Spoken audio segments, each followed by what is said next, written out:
আজ দক্ষিণ চব্বিশ পরগনা মগরাহাট ২ নম্বর ব্লকের অটোস্ট্যান্ডে অবস্থান বিক্ষোভ দেখা দিলেন তৃণমূল কংগ্রেসের কর্মী সমর্থকরা। আরজিকর কাণ্ড নিয়ে পুরো রাজ্য জুড়ে মুখ্যমন্ত্রীর নির্দেশ মতো মগরাহাট ব্লকে অবস্থান বিক্ষোভ আয়োজন করেছিলেন কর্মীরা। নিউজটি নিবেদন করছে আহমেদ এন্টারপ্রাইজ। স্থান মগরাহাট সেনপাড়া মোড়। কলকাতার থেকে কম দামে পেয়ে যাবেন আধুনিক ডিজাইনের মার্বেল, টাইলস, গ্রানাইট, রং, স্যানিটারি পাইপ লাইনের যাবতীয় সামগ্রী। শীঘ্রই চলে আসুন, যোগাযোগ করুন এই নম্বরে 9734016596, 8926036616।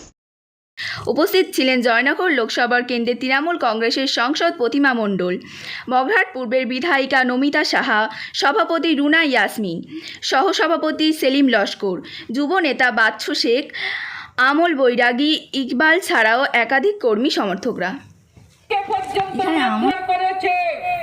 পুলিশের ইউনিফর্ম রক্তে লাল হয়ে গেছে, হসপিটালে ভাঙচুর করেছে, রাতের অন্ধকারে হসপিটালে গিয়েছে, এমার্জেন্সি ওয়ার্ডে গিয়েছে, কোটি কোটি টাকার মূল্যবান জিনিস নষ্ট করেছে, দামি দামি।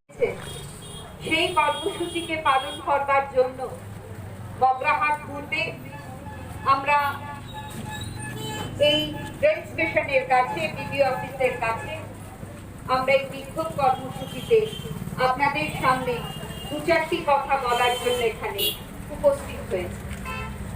আজকের এই বিক্ষোভ কর্মসূচিতে আপনাদের সামনে আছেন যিনি বসে, তিনি আপনাদেরই আশীর্বাদ কন্যা, আপনাদেরই বিধায়ক নমিতা সাহা মহাশয়।